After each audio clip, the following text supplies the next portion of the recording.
This is Hidden Killers Week in Review. A look back at the most prolific stories of the week. This is the Hidden Killers podcast with Tony Brueski. Featuring author, psychologist, and daily contributor, Siobhan Scott. The trial of Bryan Kohberger. We are still waiting to see exactly where this is going to take place. As of right now, it's still set to be in the city. The defense's motion to change the trial location from Latah County is in with the judge. Joining me to discuss, Siobhan Scott, psychotherapist and author.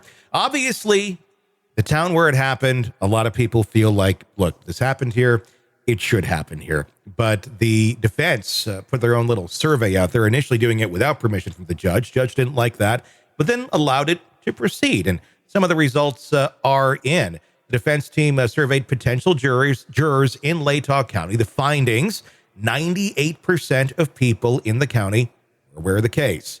68% following it closely. And 67% believing that Kohberger is already guilty. Their arguments saying that people are hearing misinformation and they're believing it, that Kohberger is linked to other murders and victims and was romantically rejected and all these different things. Okay, I mean, you can hear that, but, you're going to hear facts at some point, too, if you're a juror. Does it make sense to move this thing just to avoid appellate issues, or should this thing take place where the crime took place? I think it's reasonable in this case to move it. If you're looking at trying to get as much of an unbiased jury as possible, certainly being in the county where, the capital of Boise, you've got a potential 500,000 population to pull from. So you're more apt to find people who do not already have a convicted sense that he's guilty. Sure. And, without all the other narratives that they've bought into, because it's in a small community, they follow things so closely, and there's not as much going on in that little area. And so people spend a lot of time on this and are very invested in the case. You get over here where I'm at in Oregon and in the Portland area, I bet half the community would be aware of the name, but they probably aren't following the case as they are there in where it happened. Should they do the same survey in Boise just to see? I mean, what the level is there? Because I imagine it's probably statistically a bit less. I just don't know how much less.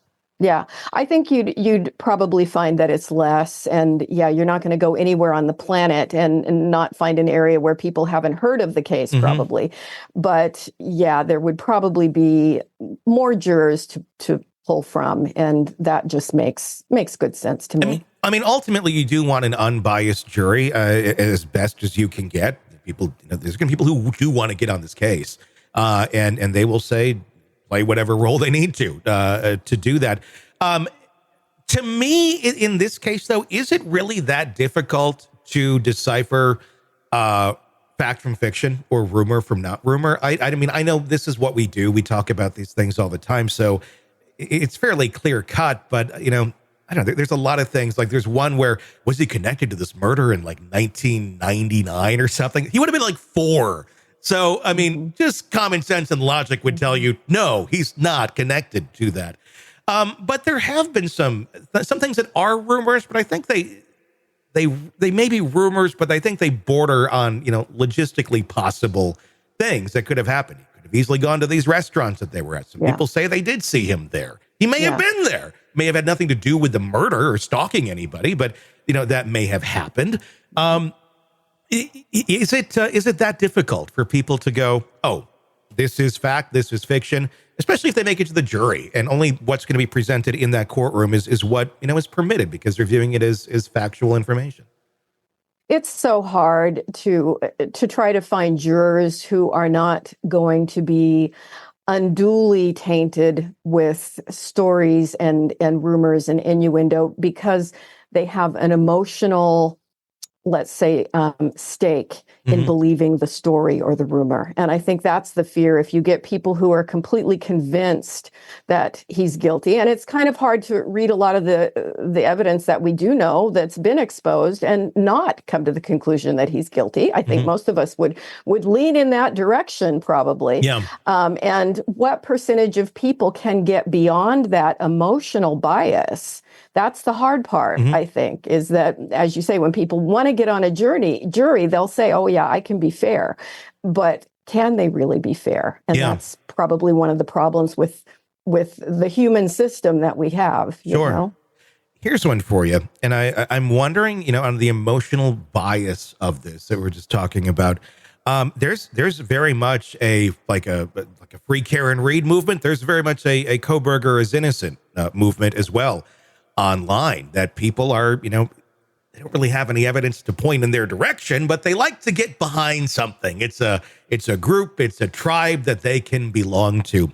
And I know the big argument here is that this case has been so publicized that everyone's going to think he's guilty. That's not the case.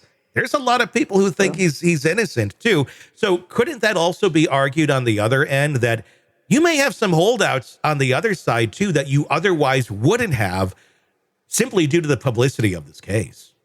Yeah, that's a really good point too, that people come in with biases in both directions.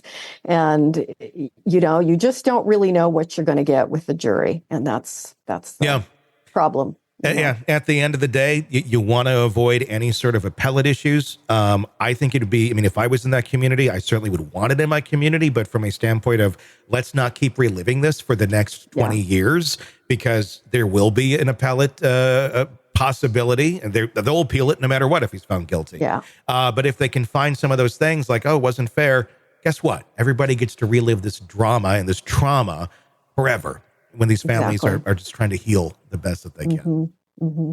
Are you ready to listen to this podcast ad-free? Then hit subscribe to the True Crime Today Premium Plus channel now on Apple Podcasts. You'll instantly have access to all of our episodes labeled advance ad-free. You'll hear the interviews before everyone else and with no interruptions. No interruptions. Subscribe to the True Crime Today Premium Plus channel now on Apple Podcasts. And start binging now.